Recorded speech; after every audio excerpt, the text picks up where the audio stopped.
This is Greg Becker. He is CEO of Silicon Valley Bank. He successfully sold $3.6 million in Silicon Valley Bank stock less than 2 weeks before the financial institution revealed that it lost $1.8 billion trying to cut their losses on a bond portfolio primarily made up of U.S. Treasuries. According to MarketWatch, Mr. Becker, you sly perro, pocketed or profited $2.27 million selling SVB stock options in the weeks before spearheading the second biggest bank failure in U.S. history.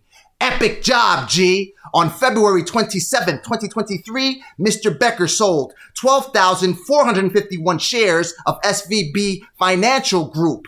This trade was the first time the bank's CEO sold SVB shares in over a year. Mr. Becker submitted the plan on January 26th of this year. The change went into effect on Friday, the same day state and federal regulators seized Silicon Valley Bank, owned by SVB. Peep it, my man dumped $3.6 million in SVB stock right before the bank was trying to raise $2 billion in capital because they were taking heavy losses, the same losses that resulted in the bank's failure. He sold the SVB stock pursuant to a 10b5-1 plan. In 2000, the Securities and Exchange Commission allowed public company directors and officers to sell company stock by setting up a predetermined plan that specifies in advance the share price, amount, and transaction date. However, the SEC plan requires that the insider does not know any material non-public information, MNPI, from which the employee can benefit. Did clever Becker know that the bank was going to raise capital because it was in trouble? I mean, he's only the CEO, the most highly ranked executive in the company. Is he supposed to know these things? How long does it take to plan a capital raise of only $2 billion?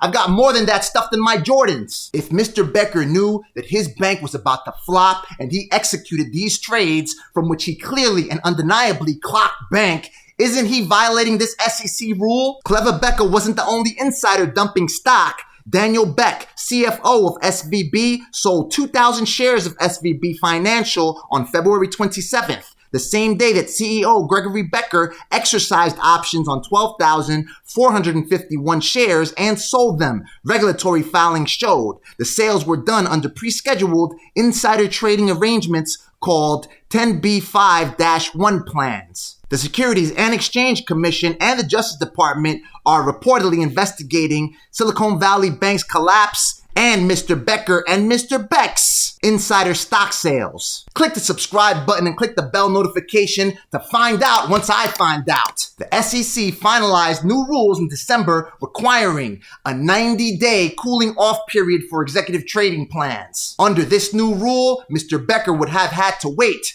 90 days after adopting his plan to sell SVB stock back in January. However, executives must comply with the new rules by April 1st, 2023. How convenient. Neither Becker or SVB has answered questions on Becker's share sale. He dumped the stock through a revocable trust controlled by Becker, according to filings. No one knows whether the CEO was aware of the bank's plans for a capital raise when filing the trading plan. Since 2019, Homeboy has had a Class A seat on the San Francisco Federal Reserve Bank Board of Directors. Mr. Becker served as one of the 3 finance directors that represented banks that the San Francisco Fed regulates. Reuters reported that he is no longer on the board. No word whether the Fed gave him the boot or he resigned.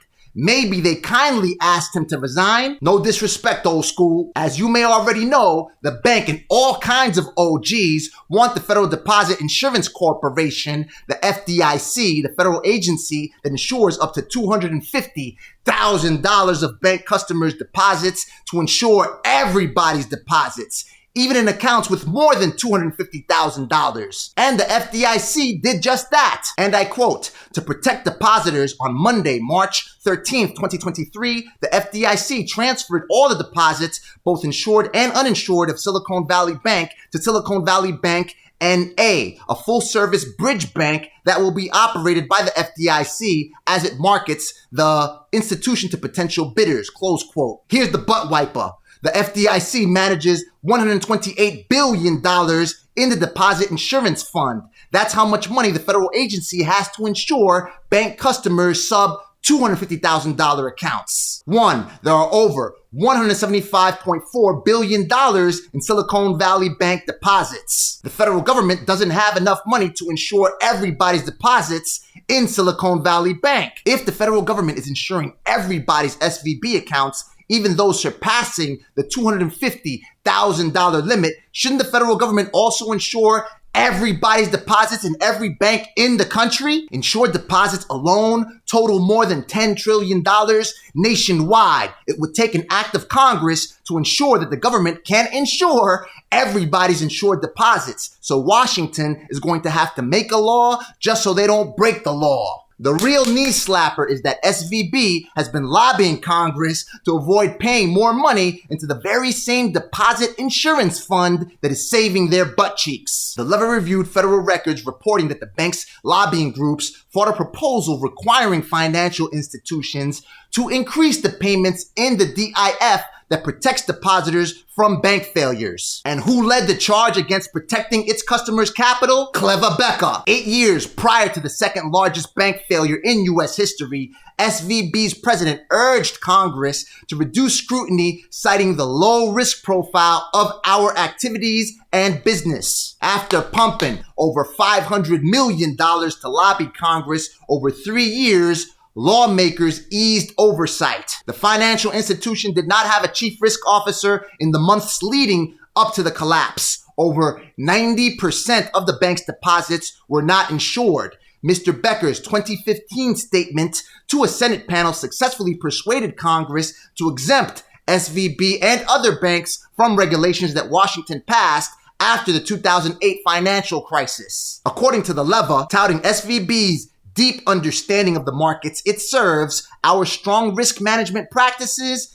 Becker argued that his bank would soon reach $50 billion in assets, which under the law would trigger enhanced prudential standards, including more stringent regulations, stress tests, and capital requirements for his and other similarly sized banks. Becker demanded that Congress increase the threshold to $250 billion. Mr. Becker wrote, without such changes, SVB will likely need to divert significant resources from providing financing to job-creating companies in the innovation economy to complying with enhanced prudential standards and other requirements. Say what you want, my rooster is smooth. Given the low risk profile of our activities and business model, such a result would stifle our ability to provide credit to our clients without any meaningful corresponding reduction in risk. In other words, your prostate test is useless. Get your thumb out of my rectum, G. 2 months afterward, the bank elected Obama Treasury Department official Mary Miller to its board, alluding to her experience overseeing, quote, financial regulatory reforms.